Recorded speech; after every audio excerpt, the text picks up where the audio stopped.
அற்புதங்கள் செய்யும் ஆழ்மனதின் சக்தி. உங்கள் ஆழ்மனதின் சக்தி ஏராளம். அது உங்களுக்கு உத்வேகம் அளித்து வழிநடத்துகிறது. நினைவக களஞ்சியத்திலிருந்து பெயர்கள், சம்பவங்கள், உண்மைகள் ஆகியவற்றை உங்களுக்கு வெளிப்படுத்துகின்றது. உங்கள் ஆழ்மனமே உங்கள் இதய துடிப்பையும் இரத்த ஓட்டத்தையும் கட்டுப்படுத்துகிறது. செரிமானம், ஜீரணம், கழிவு போன்றவற்றை ஒழுங்குபடுத்துகிறது. நீங்கள் ஒரு ரொட்டி துண்டை சாப்பிடும் பொழுது உங்கள் ஆழ்மனம் அதை திசு, தசை, எலும்பு மற்றும் இரத்தத்திற்கு சக்தியாக மாற்றுகிறது. இந்த செயல்முறை உலகத்தின் தலைசிறந்த ஞானிக்கே விளங்காத ஒரு உண்மை. உங்களுடைய ஆழ்மனம் முக்கியமான செயல்பாடுகளையும் உடல் செயல்பாடுகளையும் கட்டுப்படுத்துவதோடு உங்கள் அனைத்து பிரச்சனைகளையும் உரிய விடைகளையும் அறிந்திருக்கிறது. உங்கள் ஆழ்மனம் தூங்குவதோ இளைப்பாறுவதோ இல்லை. அது எப்பொழுதுமே வேலை செய்து கொண்டு இருக்கும். உங்கள் ஆழ்மனதின் அற்புத செயல்பாட்டு சக்தியை கண்டறிய உறங்கும் முன் ஆழ்மனதிடம் ஒரு குறிப்பிட்ட காரியம் நிறைவேற வேண்டும் என்று கூறுங்கள். அந்த காரியம் நடைபெறுவதற்கு தேவையான சக்தியை ஆழ்மனம் அளித்து அந்த காரியத்தை பூர்த்தி செய்துவிடும் என்பதை கண்டு நீங்கள் திகைப்படைவீர்கள். இந்த உலகம் நகர்வதற்கும் கிரகங்கள் தங்கள் கோட்டில் செல்வதற்கும் வழிகாட்டியாக விளங்கும் சூரியன் பிரகாசிக்க காரணமாக விளங்கும் அந்த எல்லையற்ற ஆற்றலுடன் தொடர்பு ஏற்படுத்தும் இதுவே சக்தி மற்றும் ஞானத்தின் மூலம். உங்கள் லட்சியங்கள், அபிலாஷைகள், பொது நல உணர்வுகளின் மூலம்தான் உங்கள் ஆழ்மனதின் மூலமாகத்தான் ஷேக்ஸ்பியர் சராசரி மனிதனிடமிருந்து மறைக்கப்பட்டிருக்கும் மாபெரும் உண்மைகளை அறிந்து கொண்டார். சந்தேகத்திற்கு இடமின்றி ஆழ்மனதிலிருந்து வந்த உந்துதலே கிரேக்க சிற்பி ஃபிடியாஸை அழகு, ஒழுங்கு, விகிதம் மற்றும் சமச்சீர் வாய்ந்த சிற்பங்களை பளிங்கிலும் வெண்கலத்திலும் சிலையாய் வடிக்க செய்தார். இந்த ஆழ்மனம் இத்தாலிய கலைஞர் ரஃபேல் அவர்களை மடோனாஸ் ஓவியத்தை வரைய செய்து லூட்விக் வான் பித்தோனை அவரது சிம்போனிகளை உருவாக்க செய்தது. 1955ஆம் ஆண்டு இந்தியாவில் ரிஷிகேஷ் என்னும் நகரத்தில் யோக பல்கலைக்கழகத்தில் பேச நான் சென்றிருந்தேன். அங்கு அறுவை சிகிச்சை நிபுணரை சந்தித்தேன்.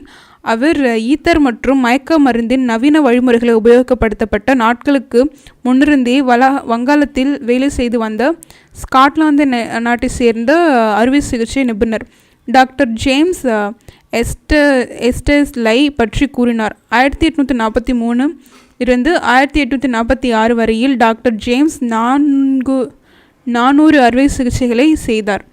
கால், கண், காது, புற்றுநோய் கட்டிகள் நீக்கம், தொண்டை என எல்லா அறுவை சிகிச்சைகளையும் அவர் செய்தார். இதை அவர் மனதை மயக்கத்தில் ஆழ்த்தி செய்தார். டாக்டர் எஸ்டேல் செய்த அறுவை சிகிச்சைகளில் 2 அல்லது 3% நோயாளிகளே மரணமடைந்தனர் என்று இந்த இந்திய டாக்டர் கூறினார். நோயாளிகள் வலிமை அறியவில்லை என்றும் அறுவை சிகிச்சை நடந்து கொண்டிருக்கும் பொழுது எந்த சாவும் நடக்கவில்லை என்றார். மயக்க நிலையில் இந்த நோயாளிகளுக்கு டாக்டர் ஸ்டெயில் எந்த விதமான புண்ணோ அதிலிருந்து சீழ்வடியும் நிலைமையோ வராது என்று பரிந்துரைத்தார். நோய்வாய்ப்படுவதுதான் காரணம். பாக்டீரியா என்னும் ஒரு வகை கிருமி என்னும் சுட்டிக்காட்டிய லூயி பாஸ்டர், ஜோசப் லிஸ்டர் ஆகியவர்களின் காலத்திற்கு முன்பாக இது நடந்தது என்பதை நீங்கள் நினைவில் வைத்து கொள்ள வேண்டும்.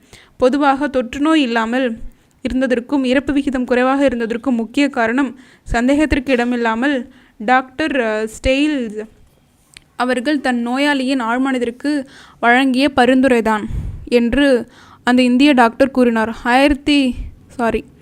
120 வருடங்களுக்கு முன்பே எப்படி ஒரு மருத்துவர் ஆழ்மனதின் சக்தியை அறிந்து பின்பற்றினார் என்பது அதிசயமானது. இது உங்களை ஆச்சரியத்தில் ஆழ்த்தி ஆழ்மனதின் பல நிலைகளை கடக்க வல்ல சக்தியை பற்றி சிந்திக்க வைக்கின்றதல்லவா?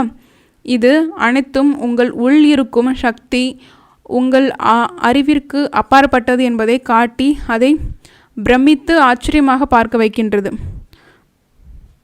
புலன்களுக்கு அப்பாற்பட்ட விஷயங்களை அறிந்து கொள்ளும் அதன் திறன், இடம், நேரம் ஆகியவற்றிலிருந்து விடுபட்டு நம் அனைத்து வலிகளையும் பாதிப்புகளையும் போக்க வல்ல மற்றும் அனைத்து பிரச்சனைகளையும் தீர்க்க வல்ல சக்தி எதுவாக இருந்தாலும் அதை பற்றி சிறிது சிந்திக்க வைக்கிறது.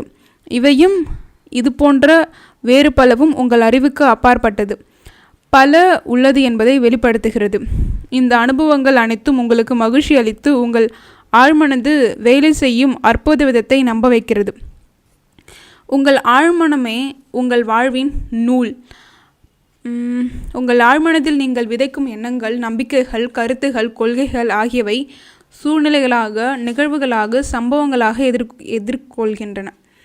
உங்களுக்குள் நீங்கள் எழுதுவதை வெளியில் அனுபவிக்கிறீர்கள். உங்கள் வாழ்க்கையில் இரு பக்கங்கள் உள்ளன: புறநிலை, அகநிலை. கண்ணுக்கு புலப்படுவது, கண்ணுக்கு புலப்படாதது, எண்ணங்கள் மற்றும் அதன் பிரதிபலிப்பு. உங்கள் காரணங்களை ஆராயும் அங்கமான மூளை உங்கள் எண்ணங்களை பெறுகிறது. உங்கள் உணர்மனது அந்த எண்ணத்தை முழுவதுமாக ஏற்றுக்கொண்ட பிறகு அது மனதின் மூளை என்று அழைக்கப்படும் சோலார் பிளெக்ஸ் என்ற இடத்திற்கு அனுப்பப்பட்டு அங்கு அதை சதைக்கொண்டு உருவம் பெற்று உங்களது அனுபவமாகிறது. முன்னர் கூறியதைப் போல ஆழ்மனம் தர்க்கம் செய்வதில்லை. நீங்கள் எழுதுவதை செயலாக்குகிறது. உங்கள் உணர்மனதின் தீர்மானங்களை முடிவானதாக ஏற்கிறது. இதனால்தான் நீங்கள் வாழ்க்கை என்னும் புத்தகத்தின் மேல் எப்பொழுதும் எழுதி கொண்டிருக்கிறீர்கள். ஏனென்றால் உங்கள் எண்ணங்களே உங்கள் அனுபவங்களாகின்றன. அமெரிக்க கட்டுரையாளர் ரால்ஃப் வால்டோ எமர்சன் கூறியது: மனிதன் அவன் முழு நாளில் நினைக்கும் எண்ணங்களே ஆவான்.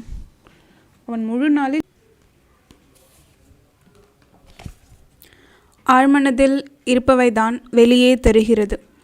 இந்த உலகத்தை நகர்த்தக்கூடிய சக்தி உன் ஆழ்மனதில் உள்ளது என்று கூறினார் அமெரிக்க உளவியல் நிபுணர் வில்லியம் ஜேம்ஸ். அளவற்ற ஆற்றலும் அடக்க முடியாத அளவில் ஞானமும் ஆழ்மனதில் உள்ளது. அது மறைந்து வைக்கப்பட்டிருக்கும் ஊற்றுகளால் பசியாறுகிறது. அதுவே வாழ்க்கையின் சட்டம். உங்கள் ஆழ்மனதில் படியும் விஷயங்கள் பின்னர் இந்த பூமி மற்றும் சொர்க்கத்தினால் நிஜமாக்கப்படுகிறது. அதனால் நீங்கள் அதில் ஆக்கப்பூர்வமான மற்றும் சரியான எண்ணங்களையே பதிவு செய்ய வேண்டும். ஆழ்மனது மற்றும் உணர்மனது ஒன்றோடு ஒன்று தொடர்புடையது என்பதை புரிந்து கொள்ளாதது தான் இந்த உலகத்தில் உள்ள துயரங்களுக்கெல்லாம் காரணம். இந்த இரண்டு கொள்கைகளும் ஒற்றுமையாக, அமைதியோடு, ஒருமித்த உணர்வோடு செயல்படுவதால் தான் உங்களிடம் ஆரோக்கியம், மகிழ்ச்சி, அமைதி, இன்பம் இருக்கும். உணர்மனமும் ஆழ்மனமும் ஒன்றாக நல்லிணக்கத்துடன் வேலை செய்யும் பொழுது எந்தவித கருத்து வேறுபாடோ நோயோ அண்டாது. பல்லாயிரக்கணக்கான காலங்களில் ரகசியம் அதில் அடங்கியிருப்பதாக நம்பப்பட்டதால் ஹெர்மஸ் அவர்களின் சமாதி அதிக எதிர்பார்ப்புடன் திறக்கப்பட்டது. ரகசியம் எப்படி வெளியவோ அப்படிதான் உள்ளேயும் மேலிருப்பது போல்தான் கீழிருக்கிறது.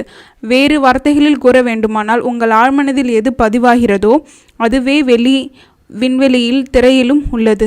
இதே உண்மைதான் மோசஸ், இசையா, இயேசு, புத்தர், சொராஸ்டர், லாவோசே மற்றும் அநேக தீர்க்கதரிசிகளால் கூறப்பட்டது.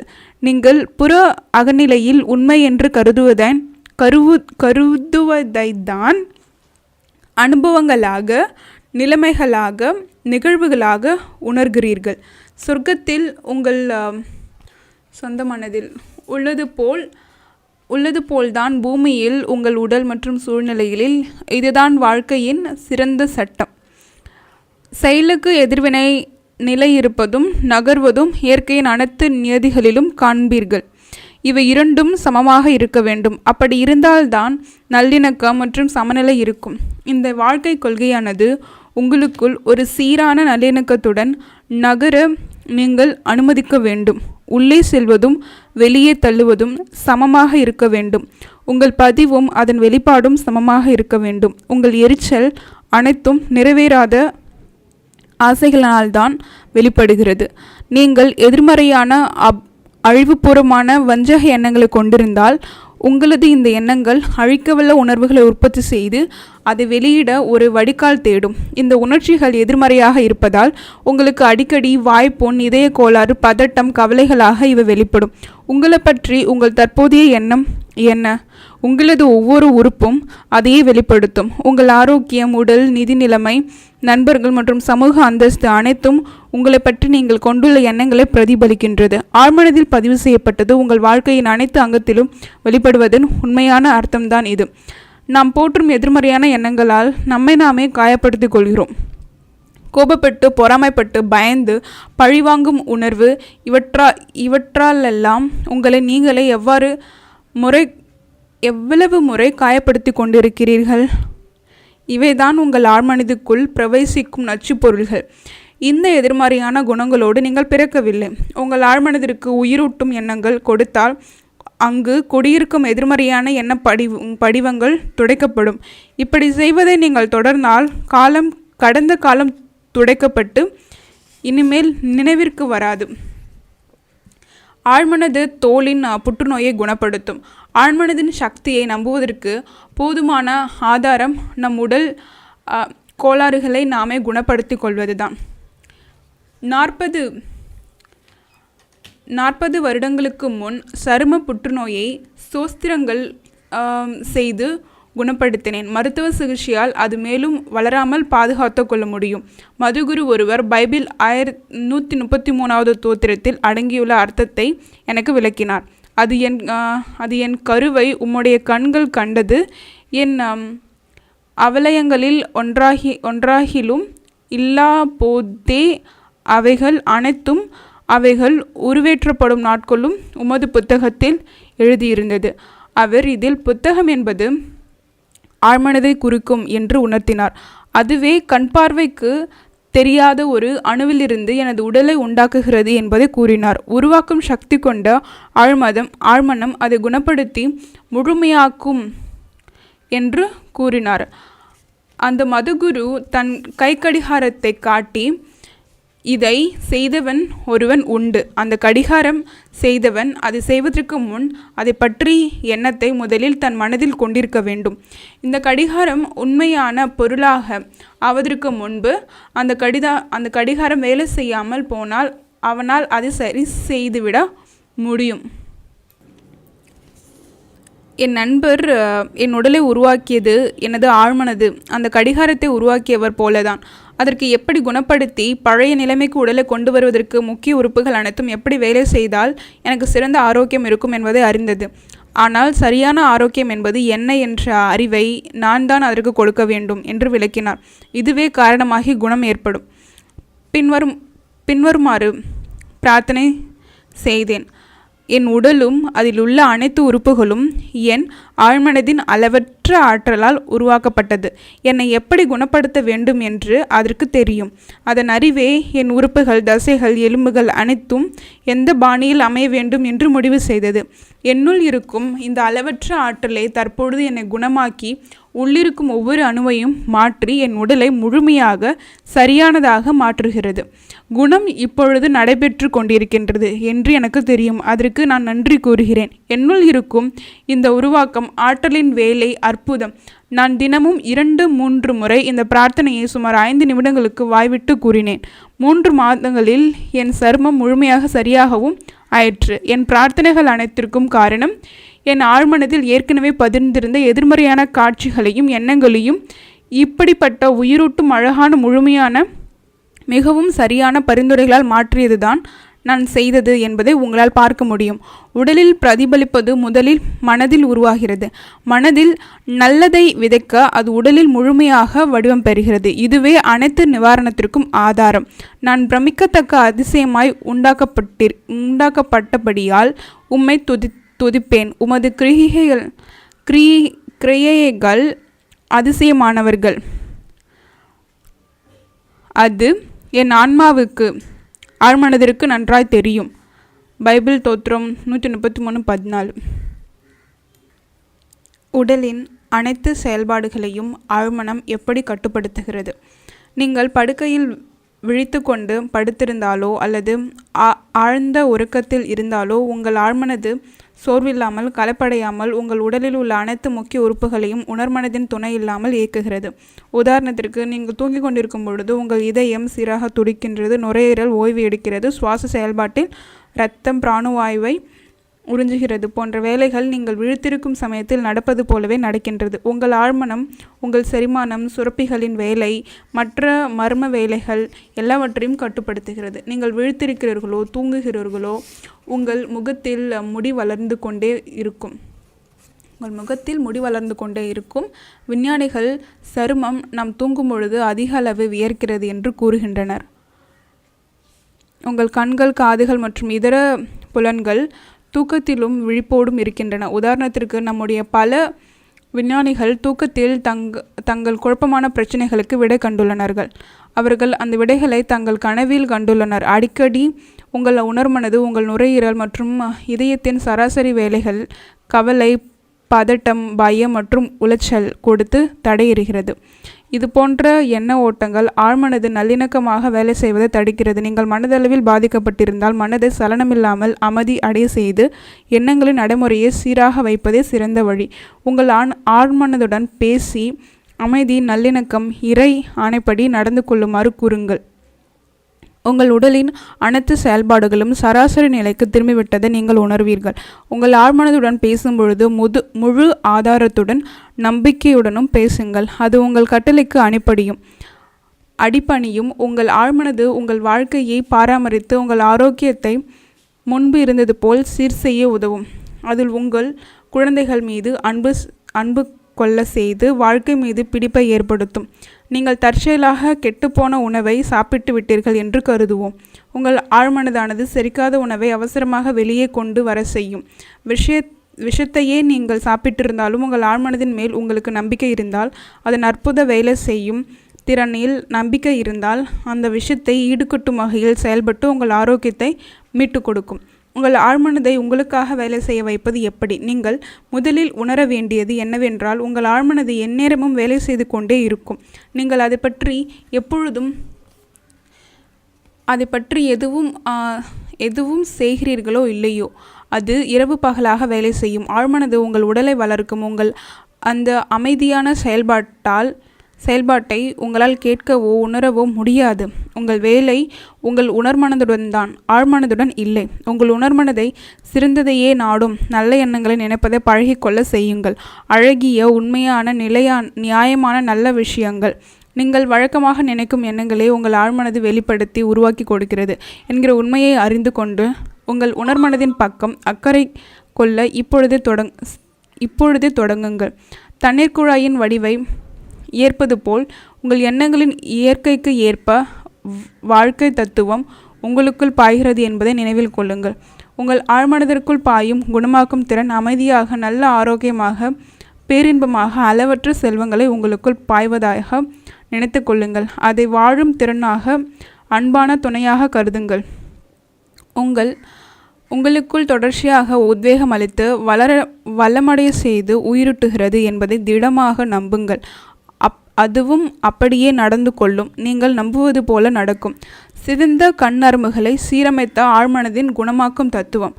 பிரான்ஸ் நாட்டு லார்து மருத்துவத்துறையில் காப்பகப்படுத்தப்பட்ட மேடர் பையர் பற்றி செய்தி பிரபலமானது. அவர் கண்பார்வை இல்லாதவர். அவர் கண்ணரும்புகள் உபயோகமற்றவை. அவர் லார்துக்கு சென்று குணமாகிய விதம் அற்புத நிகழ்வுதான். நவம்பர் மாதம் 1955 மேக்கால் என்ற ஒரு பத்திரிகையில் ரூத் கிரான்ஸ்டன் என்கிற பிரான்ஸ்டன்ஸ் பெண்மணி இதை புலனாய்வு செய்து பின்வருமாறு எழுதியிருக்கிறார். லூர்தில் அவர் தன் கண் பார்வையை மீண்டும் பெற்றது அதிசயிக்கத்தக்கது. ஏனென்றால் அவரது கண் நரம்புகள் இன்னமும் உயிரற்று உபயோகமற்றதாகவே உள்ளது. பலமுறை சோதனை செய்து பல மருத்துவர்கள் கூறியது இது. ஒரு மாதத்திற்கு பிறகு மீண்டும் பரிசோதனை செய்த பொழுது பார்வை சாதாரணமாக ஆகிவிட்டது தெரிய வந்தது. ஆனால் முதலில் மருத்துவ பரிசோதனைகள் படி அவரது கண்கள் இறந்த கண்கள்தான். நான் பல முறை லூர்திக்கு சென்றிருக்கிறேன். இதுபோன்று பலர் வியக்கத்தக்க வகையில் குணமடைந்ததை பார்த்துள்ளேன். அடுத்த பகுதியில் நாம் விளக்க இருப்பதை போல் கிறிஸ்துவம் இல்லாத பல ஆலயங்கள் இதுபோன்று குணமடைய செய்த சம்பவங்கள் நடக்கிறது என்பதில் சந்தேகமில்லை. நாம் இப்பொழுது சொன்ன மேடம் பைர் அந்த ஆலயத்தில் தண்ணீரால் குணமடையவில்லை. ஆனால் தன் சொந்த ஆழ்மனதின் ஆற்றலினால்தான் தன் நம்பிக்கைக்கு பதில் சொன்னதால் குணமடைந்தார். அவரது ஆழ்மனதின் குணமாக்கும் தத்துவம் அவளது எண்ணங்களின் இயற்கைக்கு பதிலளித்தது. நம்பிக்கை ஆழ்மனதின் ஒரு எண்ணம். எதையோ உண்மை என்று ஏற்பது என்று அர்த்தம். ஏற்கப்பட்ட எண்ணம் தானாகவே செயலில் இறங்குகிறது. எவ்வித சந்தேகமும் இல்லாமல் மேடர் பயர் ஆலயத்திற்கு எதிர்பார்ப்பும் நம்பிக்கையுடனும் சென்றார். அவரது இதயத்தில் அவர் குணமடைவார் என்று தெரிந்து வைத்திருந்தார். அவரது ஆழ்மனதும் அதற்கு ஏற்ப குணமடைய செய்யும் சக்தியை வெளியிட்டது. கண்களை உருவாக்கி ஆழ்மனதினால் கண்டிப்பாக இறந்த நரம்புகளுக்கு உயிரூட்ட முடியும். ஒரு முறை உருவாக்கியதை மறுமுறை உருவாக்கும் சக்தி ஆழ்மனதிற்கு உண்டு. உங்கள் நம்பிக்கைக்கேற்ப நடக்கும். பூரண ஆரோக்கியத்தை பற்றிய எண்ணத்தை ஆழ்மனதிற்கு எப்படி தெரிவிப்பது? தெற்கு ஆப்பிரிக்கா ஜோஹன்னஸ்பேர்கை சேர்ந்த ஒரு பிரஸ்டன்ட் எப்படி பூரண ஆரோக்கியத்தை பற்றிய எண்ணத்தை ஆழ்மனதிற்கு தெரிவிப்பது என்ற முறையை என்னிடம் சொன்னார். அவருக்கு நுரையீரல் புற்றுநோய் இருந்தது. தன் கையெழுத்தில் அவர் கூறிய முறை பின்வருமாறு: ஒரு நாளில் பலமுறை நான் மனதளவிலும் உடலளவிலும் முழுமையாக கண்டிப்பாக தளர்வாக இருப்பதை உறுதி செய்துள்ளேன். கீழ்வருமாறு பேசி என் உடலை தளர வைப்பேன். என் பாதங்கள் தளர்கின்றன, என் கணுக்கால்கள் தளர்கின்றன, என் கால்கள் தளர்வாக இருக்கின்றன, என் வயிற்றின் தசைகள், இதயம் மற்றும் நுரையீரல்கள் தளர்வாக உள்ளன, என் தலை மற்றும் முழு உடலும் முழுமையாக தளர்வாக உள்ளன. 5 நிமிடத்திற்கு பிறகு நான் தூக்க மயக்க நிலையில் இருப்பேன். பிறகு பின்வரும் உண்மையை கூறினேன்: கடவுளின் பரிபூரணம் என் மூலமாக வெளிப்படுகிறது. பரிபூரண ஆரோக்கியம் பற்றிய எண்ணங்கள் என் ஆழ்மனதை நிரப்புகிறது. கடவுள் என்னை பற்றி கொண்டுள்ள படம் பரிபூரணமானது. என் ஆழ்மனது கடவுளின் அந்த பரிபூரண ஆரோக்கியத்திற்கு ஏற்றாற்போல் என் உடலை மீண்டும் உருவாக்குகிறது. இந்த மனிதர் அதிசயிக்கத்தக்க வகையில் குணமடைந்தார். இது தான் பூரண ஆரோக்கியத்தை பற்றிய எண்ணத்தை ஆழ்மனதிற்கு தெரிவிக்க எளிமையான வழி.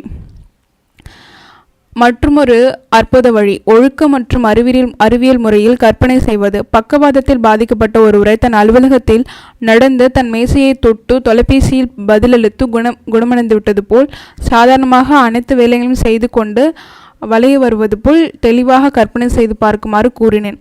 அவரது எண்ணமும் மனதின் கற்பனை படமும் அவரது ஆழ்மனதால் ஏற்றுக்கொள்ளப்படும் என்று அவருக்கு விளக்கினேன். அவர் அந்த கற்பனையிலேயே வாழ்ந்து தன் அலுவலகத்தில் வாழ்வது போல் உணர்ந்தார். அவர் தன் ஆழ்மனதிற்கு சரியான வேலையை கொடுத்துவிட்டோம் என்று தெரிந்தது.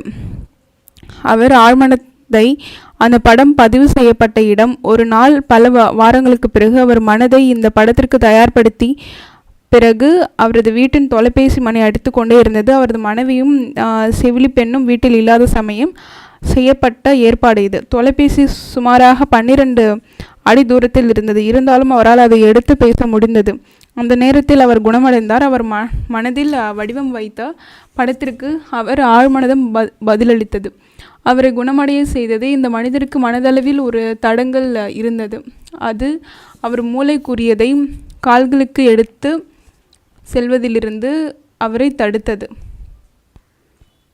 அவர் மூளை கூறியதை கால்களுக்கு எடுத்து செல்வதிலிருந்து அவரை தடுத்தது. ஆனால் அதனால் அவரால் நடக்க முடியவில்லை. அவர் தன் கவனத்தை தன்னுள் இருக்கும் குணமாக்கும் சக்திக்கு மாற்றியதிலிருந்து அந்த சக்தி அவரது கவனத்தின் மூலம் பாய்ந்து அவரை மீண்டும் நடக்க செய்தது. நீங்கள் எது ஒன்றையும் பிரார்த்தனையில் நம்பிக்கையோடு கேட்பீர்களோ அதை நீங்கள் பெறுவீர்கள். நினைவில் தக்க வைத்து கொள்ள தகுந்த ஆலோசனைகள். உங்கள் ஆழ்மனம் உடலின் முக்கிய செயல்பாடுகளை கட்டுப்படுத்தி உங்கள் பிரச்சனைகள் அனைத்திற்கும் விடைகளை அறிந்தது. உறங்கும் முன் ஒரு கருத்தை உங்கள் ஆழ்மனதிற்கு தந்து அது மெய்ப்பிக்கப்படும் சக்தியை உங்களுக்கு நீங்களே உறுதி செய்து கொள்ளுங்கள். உங்கள் ஆழ்மனதில் விதைப்பது நிஜத்தில் விளையும். எனவே உங்கள் உள்மனதில் வரும் சிந்தனைகளில் கவனம் செலுத்துங்கள். செயலுக்கேற்ற பலன் என்பது நியதி. எண்ணம் செயலாகிறது, அதற்கான பலன் உங்கள் ஆழ்மனதின் வெளிப்பாடு. எனவே சிந்தனைகளில் கவனம் செலுத்துங்கள். நிறைவேறாத ஆசைகளே அமைதியின்மைக்கு காரணம். தடைகள், தாமதங்கள், கஷ்டங்கள் ஆகியவற்றை நினைவு கூர்ந்தால் ஆழ்மனது அதன்படி வழி நடக்கும். இதனால் நீங்களே உங்களுக்கு தடை ஏற்படுத்திக் கொள்கிறீர்கள். எனக்கு இந்த ஆசையை தந்த ஆழ்மனம் அதை இப்பொழுது நிறைவேற்றுகிறது என்று கூற ஜீவசக்தி தடையின்றி பாயும். கோபம், பொறாமை, ஆத்திரம் ஆரோக்கியத்தை கெடுக்கும். பூரண சிந்தனை ஆழ்மனதின் குணப்படுத்தி சக்தியை வெளிப்படுத்தும். புறமனதில் நல்லதையே நினைக்க பழகிக்கொள்ளுங்கள். ஆழ்மனம் அது நிஜத்தில் எதிரொலிக்க வைக்கும். பிரச்சனைகள் நல்ல விதமாக தீர்ந்துவிடுவதாக